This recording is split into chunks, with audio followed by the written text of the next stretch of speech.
The air inside the stamping plant smells like scorched grease, vaporized coolant, and the sour sweat of 40 men who stopped caring about their futures 20 years ago. I'm 24, and to the line dogs at Green Brook Manufacturing, that makes me a target. They're all typical blue-collar smartasses, men with calloused hands, beer bellies, and a desperate need to prove they're the toughest bastards in the county. Because I'm quiet, and because I don't spend my lunch breaks bragging about hunting or complaining about my ex-wife, they think I'm soft. They mistake my silence for weakness, completely unaware of the venom pooling right beneath my teeth. "Hey, little boy," Miller, the line lead, yelled over the deafening rhythmic thud of the 500-ton metal press. He threw a greasy shop rag, covered in oil. It caught me square in the face. "Are you gonna do any work today, boy? Sweep up that slag. Some of us actually work for a living." The guys on line 3 busted out laughing, their yellow teeth flashing under the flickering fluorescent tubes. I swallowed the hot bile rising in my throat, peeled the oily rag off my cheek, and gripped the broom until my knuckles turned white. I hated them. God, I hated them. I wanted out of that concrete hellhole so bad it made my molars ache. But $28,000 a year doesn't buy a ticket to a new life. It barely buys groceries and the rent on a rotting studio apartment. That same night, past midnight, I was sitting on a rusted metal bench at the bus stop just a block away from the plant, my muscles throbbing from a 12-hour shift. The street lamp above me was buzzing, casting long, jerky shadows across the cracked asphalt. "Rough shift?" I jumped, my heart leaping into my throat. I hadn't heard him approach. He was tall, thin to the point of looking skeletal, wearing a sharp gray overcoat that looked entirely too expensive for this side of town. His face remained obscured in the dark, but his eyes caught the flickering street lamp, just like a cat's eyes, wide, unblinking, and cold. "Oh, just the usual," I muttered. "Factory work." "They don't appreciate you." His voice was smooth, like oil poured onto water. "You want out. You want money. I can help you with that." I snorted, leaning away from him. "Oh yeah? What, are you handing out corporate job positions?" "Oh, nothing so tedious," he replied, stepping closer. "A simple transaction. Bring me a piece of one of your co-workers. Just a piece. A strand of hair will do. Bring it to me here tomorrow night, and I will give you $500 in cash." I stared at him, waiting for the punchline, but his expression didn't shift. "You're a freaking weirdo," I said, standing up as the bus finally squealed around the corner. I got on without looking back. A couple of days went by. Thursday was an absolute nightmare. Miller intentionally miscalibrated the feed on my press, and when the heavy sheet metal jammed and buckled, he blamed me in front of the plant manager. I got written up, $300 deducted from my quarterly safety bonus. I spent the rest of the shift on my knees, sweeping up their spit-out tobacco trimmings, while they stood around just laughing at me. When I clocked out at midnight, my hands were shaking with pure, unadulterated rage. My dignity was gone, and I still had no way to escape that factory. I had been applying for other jobs, but I wasn't getting any interviews. I walked to the bus stop, the freezing rain stinging my face, and there he was, standing perfectly still under the flickering lamp, hands folded neatly in the pockets of his gray coat. "The offer stands," the man in gray said softly, his voice cutting through the sound of the rain. $500 for a piece of them." My anger completely overrode my sanity. The desire to save up enough money to escape that factory blinded me. Besides, I thought, none of this is even real. He's just some eccentric, wealthy freak playing a twisted game. "But fine," I spat, my voice cracking. So how exactly does this work? The man stepped into the light, his pale skin appearing waxy. It is a contract of exchange. I provide the capital you so desperately crave, and you provide a part of those who wound your pride. But you must understand the rules of the ledger. Once you accept the first payment, the contract binds you. For the next 10 days, by the end of every night, you must bring me a completely new part, and I will double the money each day. If you break the cycle, if you fail to show up or fail to provide a new piece, the contract will balance itself. You will wake up the following morning entirely missing whatever parts you had previously stolen from them. Do you accept? Yeah, whatever. It's a deal, I said, laughing inwardly at the absurdity of it. The next morning, I watched Miller like a hawk. When he went to the break room to argue with the vending machine, he left his dirty, sweat-stained baseball cap sitting on top of his locker. I slipped over, my heart hammering against my ribs, and reached inside the crown of the hat. A few coarse, grayish-brown hairs were trapped in the fabric of the sweatband. I yanked them out. I carefully wrapped them in a clean napkin and shoved it deep in my pocket. At midnight, I met the man in gray.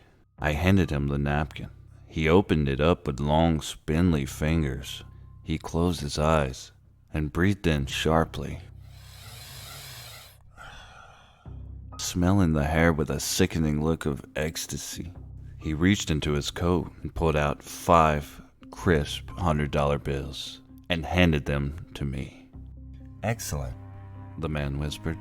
Tomorrow, the bounty doubles. I will give you $1,000 in cash, but it must be a different part. Tell me, are you sure you want to continue, or do you want to cut your losses here, take your $500 and walk away? No way, I said, my chest swelling with the easy money. I'll get you something else tomorrow. My plan for the next day was Big Jim's tobacco spit bottle. But when Friday afternoon arrived, the reality of what I was doing started to sink in.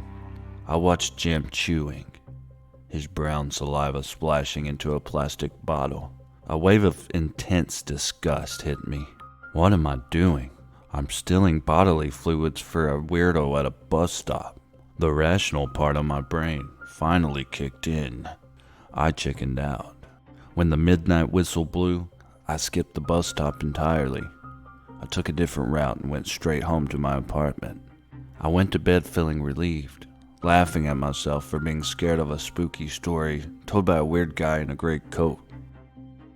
I woke up the next morning at 8 a.m. The moment my head left the pillow, I felt an incredibly strange, weightless sensation on my scalp. I reached up to scratch my head, and my head came away entirely filled with hair. I gasped, scrambling out of bed and rushing to the bathroom mirror. I stared in absolute paralyzing horror.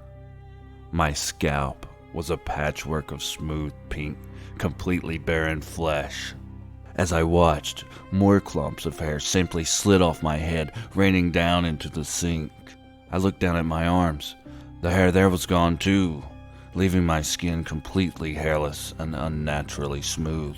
The man hadn't been lying. The contract was terrifyingly real, and had taken exactly what I had stolen. Pushed by pure panic, I ran out of my apartment, sprinting all the way to the bus stop. And there he was, standing in the bright morning sun, completely unfazed by the daylight. "Take it back," I screamed, shoving the $500 into his chest. "Take the damn money back and give me my hair, please." The man in gray didn't touch the money. He just looked down at me with cold, empty eyes. "You breached the contract. The ledger has already balanced for the hair. However, because I am a generous collector, I will allow you one chance to remedy this. You could cut your losses here and live the rest of your life completely hairless, or you can bring me something new tonight. If you return to the cycle, I will continue the contract where you left off. I will require 9 more parts for 9 more days. I will double the payment each time, and I will return your hair. But this is the final time I will tolerate a breach." He turned and walked away into the morning fog before I could say another word. I stood there trembling. I had to go to a convenience store and buy a cheap, ugly trucker hat just to cover the horrific mess on my head. When I got to work, my mind was a war zone. The internal battle was tearing me apart. Should I stop? It's just hair. I can live without hair. But then again, if I do this for 9 days, at this rate, I'll have over $500,000. I debated with myself most of the day, but then Miller decided to rip my hat off my head in front of everyone. The entire break room erupted into howling laughter at my bizarre patchy baldness. "What happened, little boy? Did you have a mental breakdown?" Miller jeered. The humiliation combined with the absolute terror of being permanently deformed broke me. By the end of my shift, I decided I had to continue. I thought if I can just make it through the remaining 9 days, I will never have to set foot in this damn factory again. I waited until Big Jim went to the bathroom. I snuck up and snatched his half-full tobacco spit bottle. I poured the foul brown liquid into a small vial, and I brought it to the man in gray at midnight. The man accepted the vial, smiled, and handed me 10 $100 bills. Instantly, I felt a warm, prickling sensation on my scalp. I put off my hat. My hair was back, fully restored. $1,000 for you, the man purred. Tomorrow it doubles again. $2,000 cash for a new part. Are you certain you want to continue? I looked at the thick stack of bills, and I looked at my reflection in a puddle, seeing my hair back. The greed and the relief intertwined, suffocating my morality.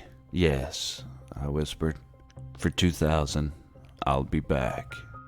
The next day was my day off from work, but I needed to get a new part for the man in gray.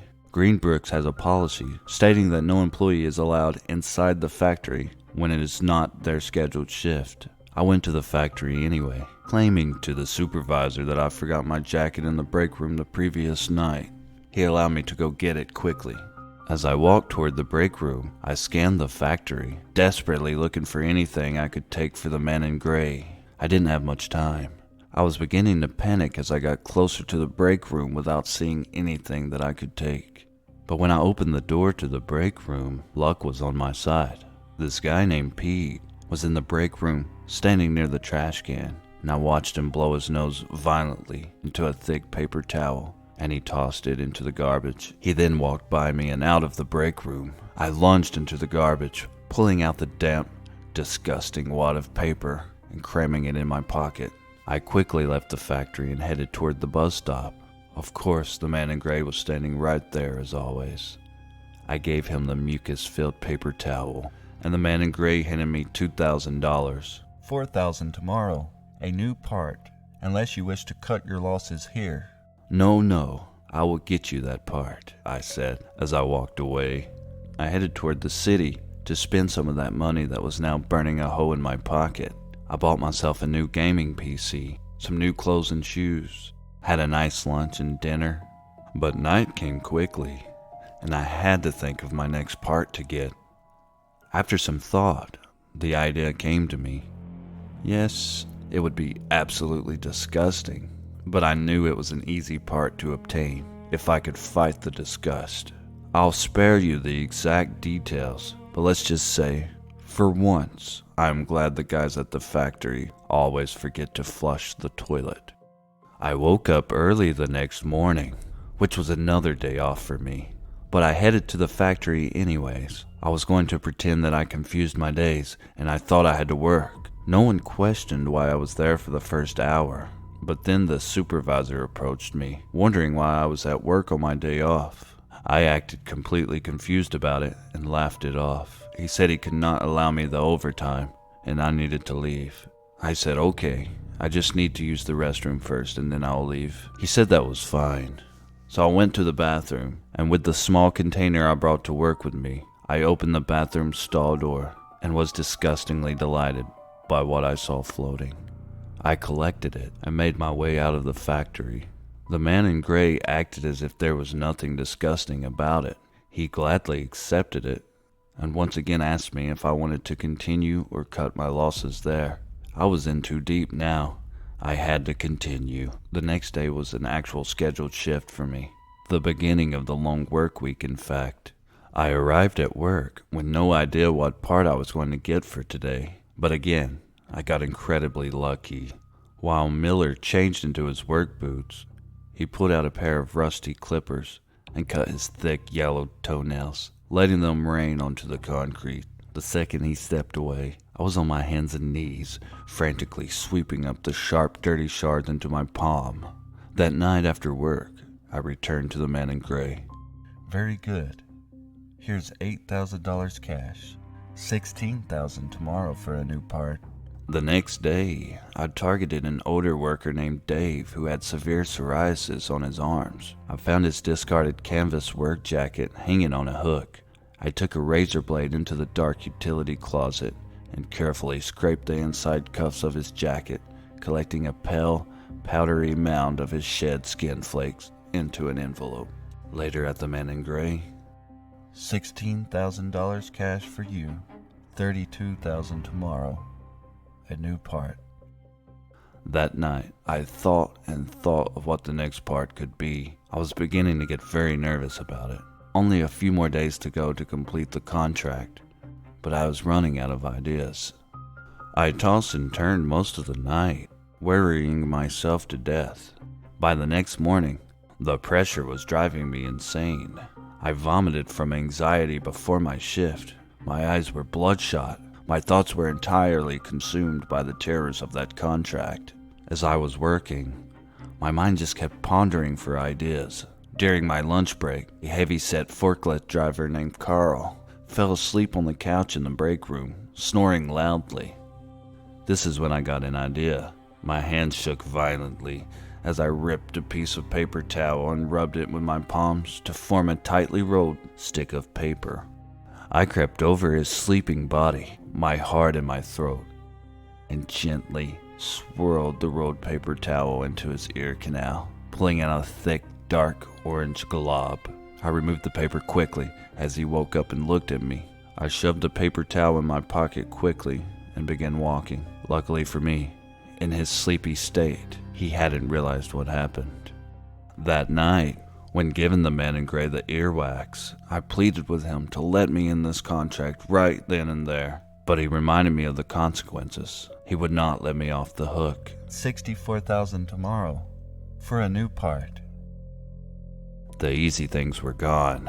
The contract was demanding deeper, more terrifying sacrifices, and my internal battle was completely lost to primal survival instinct.